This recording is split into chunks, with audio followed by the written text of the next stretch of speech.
بسم اللہ الرحمن الرحیم۔ روزہ رکھنے کے باوجود بھی یہ 5 عورتیں جنت میں داخل نہیں ہوں گی۔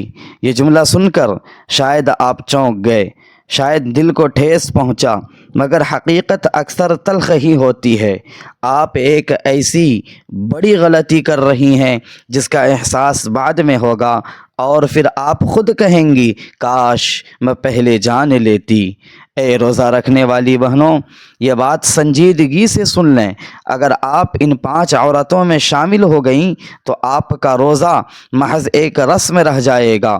اللہ کے رسول صلی اللہ علیہ وسلم کی وہ سخت وعید یاد کر لیں جو انسان کے رونگٹے کھڑے کر دیتی ہیں۔ اگر آپ نے ان اعمال سے توبہ نہ کی تو جنت کا راستہ آپ کے لیے مشکل ہو سکتا ہے۔ ابھی بھی وقت ہے، سنبھل جائیں، ورنہ قیامت کے دن پچھتاوے کے سوا کچھ ہاتھ نہ آئے گا۔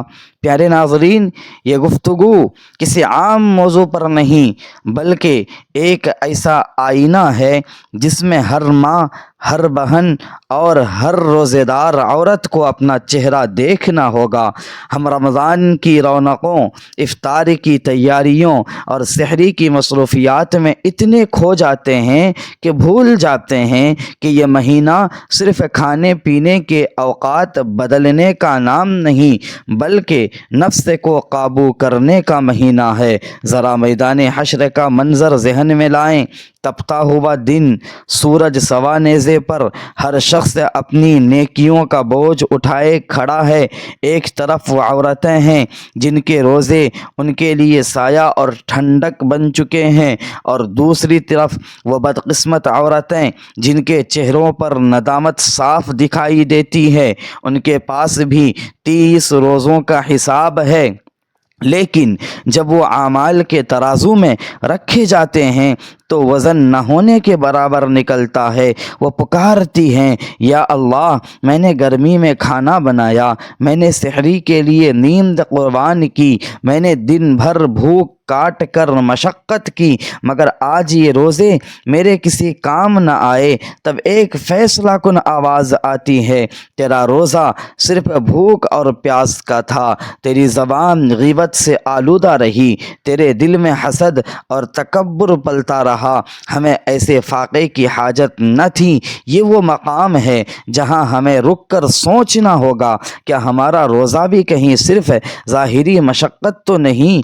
کیا ہم ان بدنصیب عورتوں میں شامل تو نہیں ہو رہی جن کے لیے جنت کی خوشبو تک دور کر دی جاتی ہے؟ میں یہاں صرف 5 نام نہیں گنوانے والا بلکہ آپ کے ضمیر کو جھنجھوڑنے آیا ہوں تاکہ آپ خود محسوس کریں اصلاح کی ضرورت کہاں ہے۔ ان 5 عورتوں کی تفصیل سے پہلے ایک خاموش آفت کا ذکر ضروری ہے جو اکثر ہمارے گھروں میں افطار کے دسترخوان پر جنم دیتی ہے۔ آپ سب افطار کے وقت دعا کرتی ہیں، ہاتھ اٹھاتی ہیں، قبولیت کی گھڑی ہوتی ہے، مگر اسی لمحے کوئی ایک جملہ، کوئی ایک غلط حرکت 15 گھنٹوں کی محنت کو ضائع کر دیتی ہے۔ وہ کیا ہے؟ اس پر گفتگو درمیان میں آئے گی، کیونکہ اسے سمجھے بغیر عبادت کی حفاظت ممکن نہیں۔ اگر آپ چاہتی ہیں کہ یہ رمضان آپ کی مغفرت کا ذریعہ بنے تو اس بات کو سنجیدگی سے لیجئے۔ اپنے دل پر ہاتھ رکھ کر خود سے پوچھیں، کیا مجھے یقین ہے کہ میرا پچھلا روزہ قبول ہوا؟ کیا اس رمضان میری بخشش ہو جائے گی؟ اللہ کے رسول صلی اللہ علیہ وسلم منبر پر تشریف لے گئے اور 3 مرتبہ آمین فرمایا۔ جب صحابہ نے وجہ پوچھی تو آپ صلی اللہ علیہ وسلم نے بتایا، جبریل علیہ السلام نے بددعا کی کہ ہلاک ہو وہ شخص جس نے رمضان پایا اور اپنی مغفرت نہ کرا سکا۔ تو میں نے آمین کہی۔ سوچئے، جب جبریل علیہ السلام بددعا کرائیں اور نبی کریم صلی اللہ علیہ وسلم آمین کہیں تو اس وعید کی شدت کیا ہوگی؟ یہ تنبیہ خاص طور پر ان لوگوں کے لیے ہے جو روزے کو صرف بھوک سمجھتی ہیں۔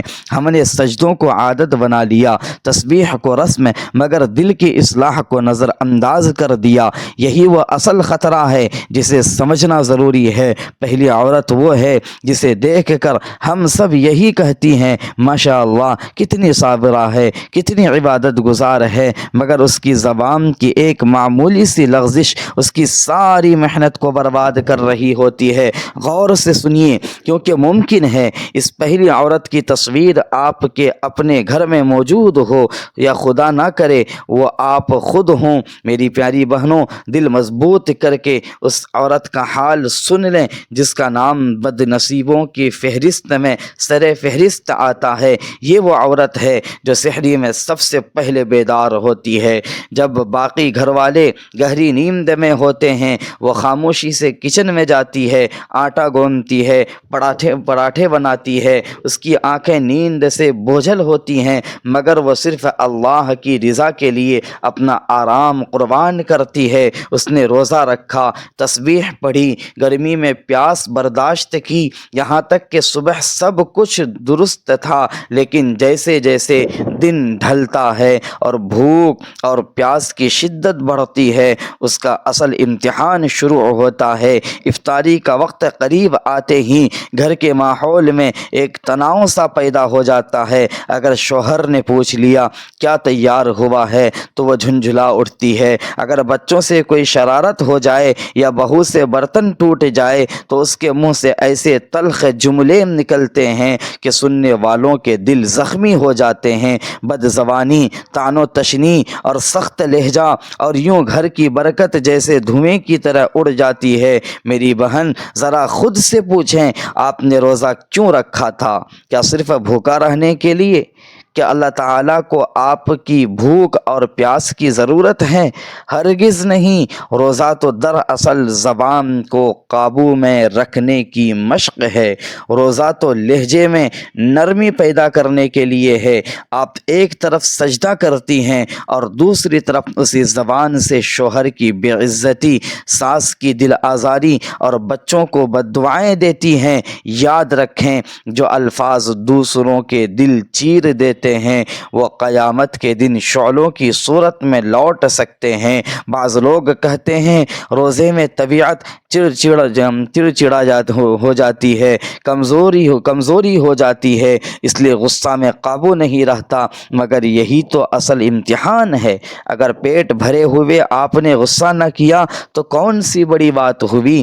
کمال تو تب ہے جب حلق خشک ہو، جسم تھکا ہو، سامنے والا دل دکھا دے اور آپ اللہ کی خاطر خاموشی اختیار کر لیں۔ وہ عورت جو جائے نماز پر تسبیح تو پڑھتی ہے، مگر اس کی زبان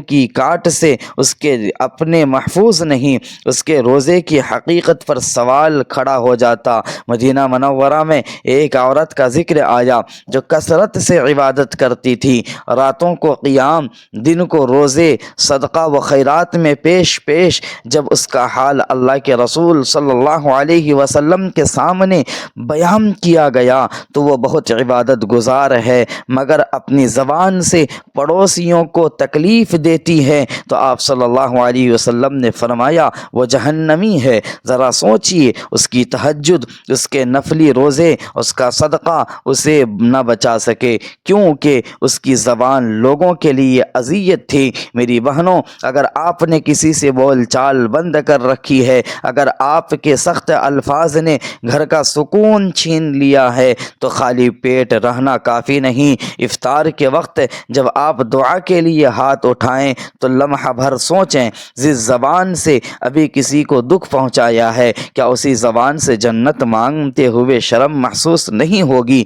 آج عزم کریں، ارادہ کریں کہ اس رمضان اپنی زبان کی حفاظت کریں گی، لہجے کو نرم کریں گی اور صبر کو اپنا زیور بنائیں گی۔ یہی عہد آپ کے روزوں کو حقیقی قدر عطا کر سکتا ہے۔ میری پیاری ماؤں اور بہنوں، اب چند لمحوں کے لیے آنکھیں بند کریں اور دوسری عورت کا تصور کریں۔ اس کا انجام سن کر واقعی انسان کے قدم ڈگمگا سکتے ہیں۔ یہ عورت بظاہر بری نہیں ہوتی، بلکہ وہ تو گھر کی اصل طاقت ہوتی ہے۔ وہ محنتی ہے، قربانی دینے والی ہے، اپنے خاندان کی بنیاد کی طرح مضبوط کھڑی ہے۔ رمضان کا مہینہ ہے، باہر گرمی شدت پر ہے مگر وہ چولہے کے سامنے کھڑی ہے، چہرہ پسینے سے تر، ہونٹ پیاس سے خشک، پاؤں درد سے بوجھل، لیکن وہ شوہر کے لیے ٹھنڈا شربت تیار کر رہی ہے، بچوں کے لیے مختلف کھانے بنا رہی ہے۔ افطار کے بعد آرام نہیں، برتن دھونا، سمیٹنا، سب کی خدمت کرنا، اس کی یہ لگن ایسی ہے فرشتے بھی رشک کریں۔ ایسی عورت کا مقام یقیناً بہت بلند ہو سکتا ہے، اور اللہ تعالیٰ چاہے تو اسے جنت کے اعلیٰ درجات عطا فرمائے، لیکن یہاں ایک نازک موڑ آ جاتا ہے۔ جیسے ہی اسے محسوس ہوتا ہے کہ اس کی تعریف نہیں ہوئی یا اس کی محنت کو سراہا نہیں گیا، تو اس کی زبان سے ایسے جملے نکلتے ہیں جو اس کی ساری نیکیوں پر پانی پھیر دیتے ہیں۔ وہ افطار کے دسترخوان یا رات کے سناٹے میں شوہر سے کہتی ہے، دیکھا میں نے روزے میں بھی کتنا کام کیا، اگر میں نہ ہوتی تو تم لوگوں کو سحری بھی نہیں ملنی تھی، میں نے اپنی صحت قربان کر دی مگر میری کوئی قدر نہیں۔ میری بہن ایک لمحہ رک کر سوچیں، وہ سب کچھ آپ نے کس کے لیے کیا تھا؟ اللہ کی رضا کے لیے یا لوگوں سے داد وصول کرنے کے لیے؟ جس لمحے آپ نے کہا میں نے تمہارے لیے کیا، اسی لمحے آپ نے اجر کو خطرے میں ڈال دیا۔ قرآن کریم میں اللہ تعالیٰ نے واضح ہدایت دی ہے، اے ایمان والو، اپنے صدقات اور نیکیوں کو احسان جتا کر اور دل دکھا کر ضائع نہ کرو۔ احسان جتانا دراصل ایک دیمک کی طرح ہے جو اندر ہی اندر اعمال کو کھوکھلا کر دیتی ہے۔ آپ کو لگتا ہے آپ کی نیکیوں کا خزانہ بھر رہا ہے، مگر آپ نے دنیا ہی میں اس کا بدلہ تعریف اور واہ واہ کی صورت لے لیا تو آخرت میں کیا بچے؟ نیکی وہی ہے جو خاموشی سے کی جائے اور اللہ کے سپرد کر دی جائے۔ کیا اللہ نہیں دیکھ رہا ہے کہ آپ گرمی میں پسینہ بہا رہی تھیں؟ کیا اسے آپ کی تکلیف اور تھکن کا علم نہیں؟ جب رب العالمین دیکھ رہا ہے تو پھر بندوں سے اعتراف کی کیا حاجت ہے؟ اللہ کے رسول صلی اللہ علیہ وسلم نے فرمایا، 3 لوگ ایسے ہیں جن سے قیامت کے دن اللہ تعالیٰ نہ کلام فرمائے گا نہ نظر رحمت کرے گا، اور ان میں سے ایک وہ ہے جو احسان جتا کر نیکی کرتا ہے۔ ذرا سوچیں، کیا ہم یہ برداشت کر سکتے ہیں کہ ہمارا رب ہم سے منہ موڑ لے صرف اس وجہ سے کہ ہم اپنی زبان کو قابو میں نہ رکھ سکے؟ کتنی عورتیں ہیں جو دن بھر نیکیاں جمع کرتی ہیں اور شام کو ایک جملے سے سب ضائع کر دیتی ہیں۔ میری بہنوں، اگر آپ واقعی اللہ کی رضا چاہتی ہیں تو آج عہد کریں، جو بھی کریں گی صرف اسی کے لیے کریں گی۔ اپنی زبان سے میں نے یہ کیا، میں نے وہ کیا جیسے جملے نکال دیں، عاجزی اختیار کریں، خاموشی سے خدمت کریں اور اجر کو اللہ پر چھوڑ دیں۔ یاد رکھیں، اخلاص وہ طاقت ہے جو معمولی عمل کو بھی عرش تک پہنچا دیتی ہے۔ میری پیاری بہنوں، اب جس تیسری بدنصیب عورت کا ذکر ہونے جا رہا ہے، یقین کریں اس کا تصور ہی دل کو لرزا دیتا ہے۔ وہ روزہ رکھتی ہے، سحری بھی کرتی ہے اور افطار بھی، مگر اس کا پردہ، اس کی حیا اس کے روزے کے تابع نہیں ہوتے۔ ہم عموماً یہ سمجھ بیٹھتے ہیں روزہ صرف بھوک اور پیاس کا نام ہے، یعنی صبح سے شام تک کھانے پینے سے رک جانا ہی سب کچھ ہے۔ لیکن ذرا رک کر اپنے دل سے پوچھیں کہ اللہ تعالیٰ نے روزہ صرف اس لیے فرض کیا تھا کہ آپ بھوکی رہیں؟ نہیں، بلکہ مقصد تو تقوی پیدا کرنا تھا، جیسا کہ قرآن میں ارشاد ہے، روزہ اس لیے فرض کیا گیا تاکہ تم متقی بن جاؤ۔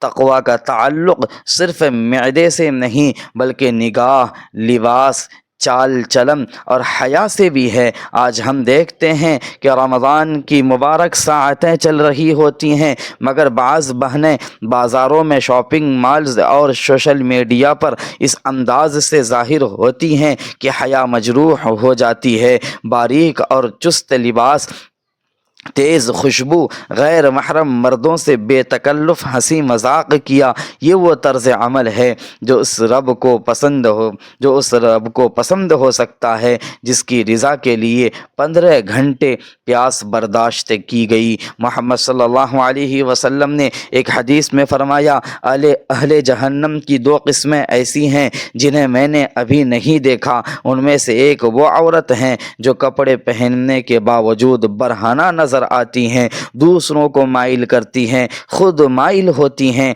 ان کے سر بختی اونٹوں کے کوہانوں کی طرح ہوں گے۔ پھر آپ صلی اللہ علیہ وسلم نے فرمایا کہ ایسی عورتیں نہ جنت میں داخل ہوں گی اور نہ اس کی خوشبو پائیں گی، حالانکہ جنت کی خوشبو دور مسافت سے محسوس ہوتی ہے۔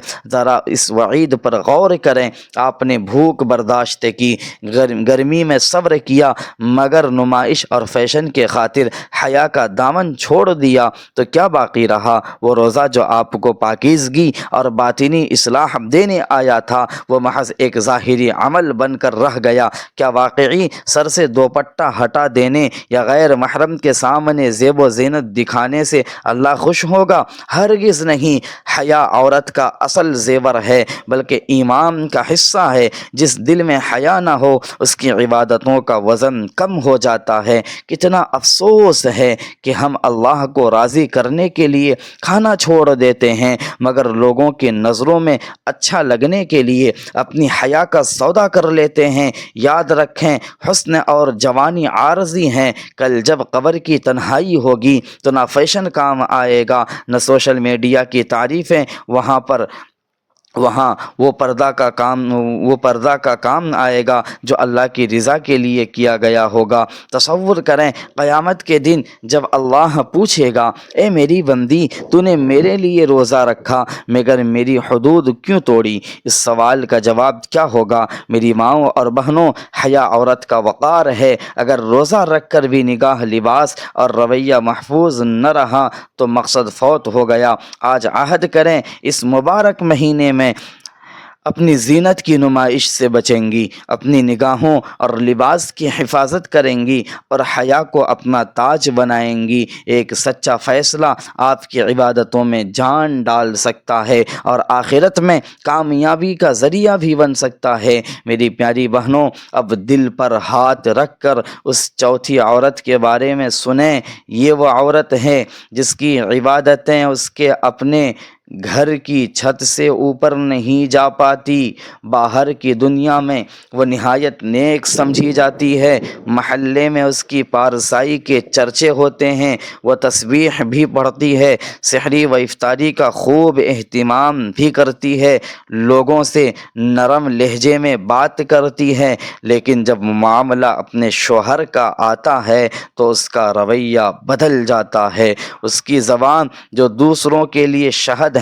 اپنے شوہر کے لیے زہر بن جاتی ہے۔ اللہ تعالیٰ نے عورت کے لیے اس کی جنت کا ایک دروازہ اس کے گھر میں رکھا ہے۔ ایک طرف اللہ کی عبادت ہے اور دوسری طرف اس بندے کی رضا ہے جسے اللہ نے اس کا شریک حیات بنایا۔ ذرا سوچئے، آپ سارا دن اللہ کے لیے پیاسی رہیں، بھوک برداشت کی، مگر جیسے ہی شام کو شوہر گھر آیا، آپ کے چہرے پر ناگواری آ گئی۔ آپ نے اس سے سخت لہجے میں بات کی، اس کی جائز بات کو رد کر دیا یا اس کی محنت کو سراہنے کے بجائے طعنے دے دیے کہ تم نے میرے لیے کیا کیا ہے۔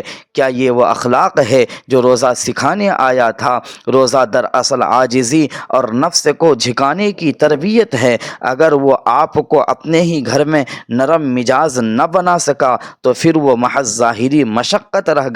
محمد صلی اللہ علیہ وسلم نے فرمایا، اگر میں اللہ کے سوا کسی کو سجدہ کرنے کا حکم نہ دیتا تو عورت کو حکم دیتا کہ وہ اپنے شوہر کو سجدہ کرے۔ اس ارشاد سے شوہر کے حق کی اہمیت واضح ہوتی ہے۔ ایک اور روایت میں آیا، جس عورت سے اس کا شوہر ناراض ہو، اس کے اعمال کی قبولیت خطرے میں پڑ سکتی ہے۔ اب خود فیصلہ کیجئے۔ جب گھر والا ہی آپ سے خوش نہ ہوں تو لمبی نمازوں اور طویل تسبیحوں کا کیا فائدہ؟ بعض عورتیں کہتی ہیں کہ شوہر بھی تو غلطی کرتا ہے، وہ بھی تو غصہ کرتا ہے، بے شک وہ انسان ہے، اس سے کوتاہی ہو سکتی ہے، مگر آپ کا امتحان اسی رویے میں ہے۔ اگر آپ اس کی سختی پر صبر کر کے اللہ کی رضا کے لیے معاملہ درست رکھتی ہیں تو یہی آپ کے لیے عظیم اجر کا سبب بن سکتا ہے، لیکن اگر آپ بھی مقابلہ شروع کر دیں، زبان درازی کریں اور اسے نیچا دکھائیں تو گویا آپ اپنے ہاتھوں اپنی جنت کو نقصان پہنچا رہی ہیں۔